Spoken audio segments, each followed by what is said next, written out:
May mga babae na hindi ka tinataboy, pero hindi rin nila binubuksan ang pinto.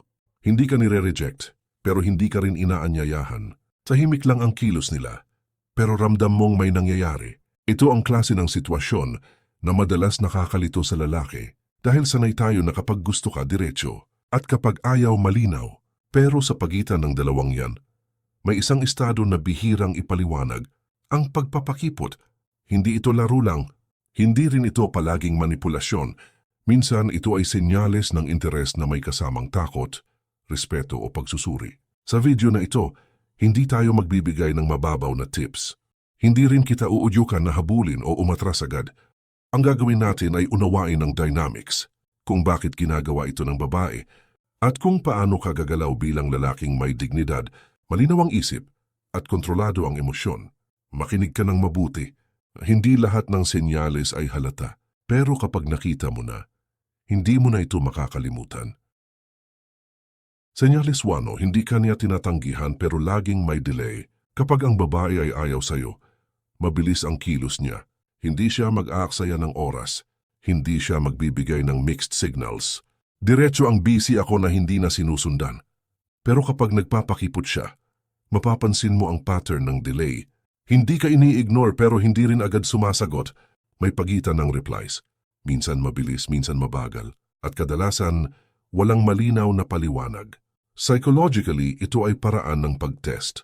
Hindi ka niya tinutulak palayo. Sinusukat niya kung gaano ka ka-stable kapag hindi ka agad nabibigyan ng atensyon. Dito bumabagsak ang maraming lalaki. Nagiging anxious. Nagdo-double text. Nagbibigay ng sobrang paliwanag kahit walang hinihingi. Sa stoic perspective, ang tamang kilos ay tahimik na consistency. Hindi ka nagmamadali.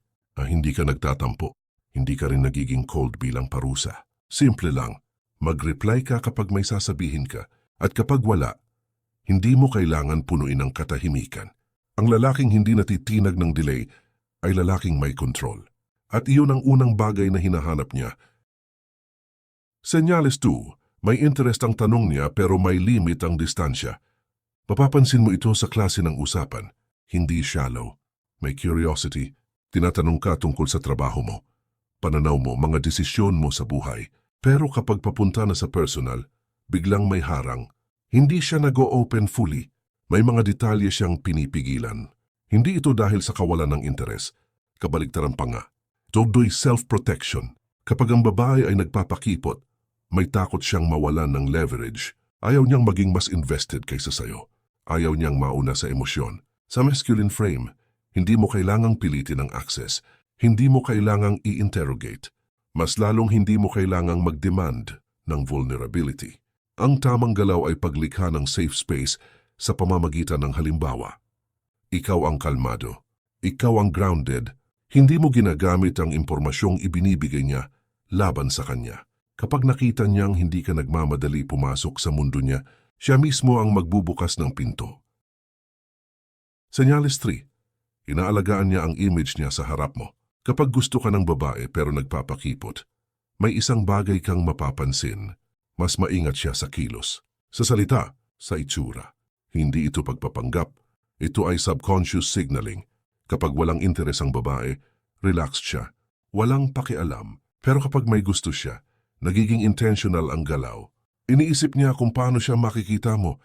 Hindi para magpa-impress, kundi para mapanatili ang respeto. Sa ganitong sitwasyon, maraming lalaki ang nagiging sobrang eager. Nagbibigay ng papuri kada galaw, nagiging validation machine. Pero ang stoic response ay balance.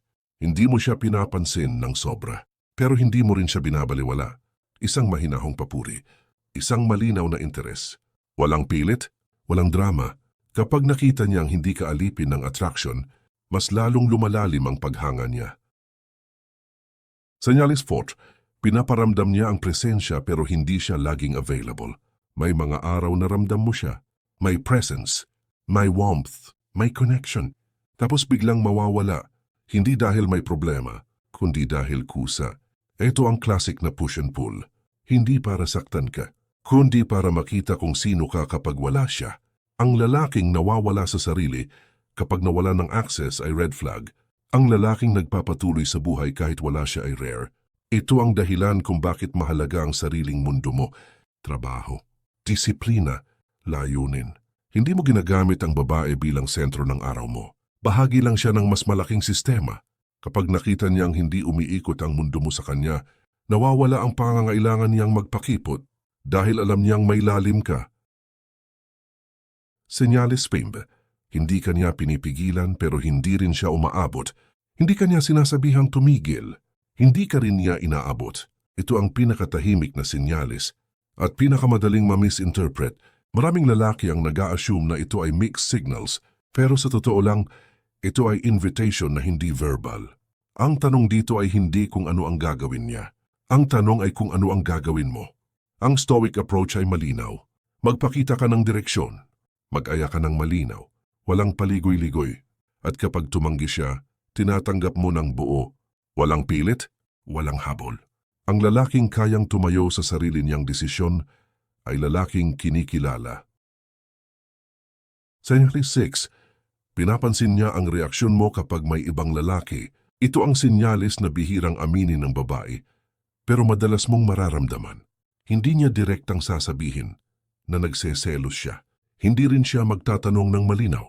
Sa halip, binabago niya ang sitwasyon at tinitingnan ka. Maaaring magkwento siya tungkol sa isang lalaking nakausap niya. Hindi para ipagyabang, hindi rin para saktan ka, kundi para obserbahan kung paano ka gagalaw. Psychologically, ito ay assessment ng emotional control. Gusto niyang makita kung insecure ka, kung bigla kang magiging competitive, o kung mananatili kang kalmado at buo. Maraming lalaki ang bumabagsak dito. Biglang nagbabago ang tono, nagiging sarcastic, o kaya tahimik na nagtatampo. Pero ang stoic response ay simple. Hindi ka nagre-react ng sobra, hindi ka rin nag-i-interrogate. Makikinig ka lang, may konting distansya, may self-respect. Kapag nakita niyang hindi ka natitinag ng presensya ng ibang lalaki, nakikita niya ang isang lalaking hindi takot mawalan. At para sa babae, ang lalaking kayang mawalan ng hindi guguho ay lalaking may mataas na halaga. Senyales 7. May maliliit na paglapit pero siya ang biglang umaatras. Ito ang senyales na pinaka-nakakalito, lalo na sa lalaking hindi sanay magbasa ng dynamics. May mga sandaling siya ang lalapit, mag-i-initiate ng kwento, magiging mas sweet kaysa dati, tapos biglang babawi. Hindi ka iiwasan, pero babalik sa mas kontroladong distansya. Hindi ito mood swing. Hindi rin ito panloloko. Ito ay internal conflict. Gusto ka niya, pero ayaw niyang mawala ang kontrol sa sarili niya. Ayaw niyang mauna. Ayaw niyang magmukhang mas invested. Sa masculine at stoic frame, mahalagang hindi ka malunod sa sandaling iyon. Hindi ka biglang magiging sobrang attached dahil lang sa isang moment ng closeness. Hindi mo rin ito gagawing basehan ng future expectations. Tinuturing mo ito bilang signal, hindi bilang commitment. Patuloy ka sa direksyon mo. Hindi ka nagbabago ng bilis para sa kanya. Kapag nakita niyang kaya mong tanggapin ang paglapit at pag-atras, nang hindi nagbabago ang sentro mo, unti-unti siyang titigil sa pag-atras dahil alam niyang ligtas siyang lumapit. Kung gusto mo, sa susunod na video pwede nating pag-usapan kailan dapat magpatuloy at kailan dapat umatras ng tahimik. Hindi lahat ng pagpapakipot ay dapat sagutin at hindi lahat ng interes ay dapat habulin. Kung ganito ang klaseng pag-uusap na hinahanap mo, alam mo na ang gagawin. Manatili ka. Ang pagpapakipot ay hindi laro ng bata. Ito ay sayaw ng dalawang taong sinusukat ang isa't isa. Hindi mo kailangang baguhin ang sarili mo para manalo. Kailangan mo lang maging buo. Kapag malinaw ang isip mo, kapag kontrolado ang emosyon mo, kapag may direksyon ang buhay mo, kahit magpakipot pa siya, hindi ka maliligaw. Kung gusto mong mas maintindihan ang ganitong dynamics, manatili ka dito. May susunod pang usapan. Mas malalim, mas tahimik, mas totoo. Kung may natutunan ka, mag-subscribe ka. At ipagpatuloy natin ang paghubog ng lalaking hindi basta-basta natitinag.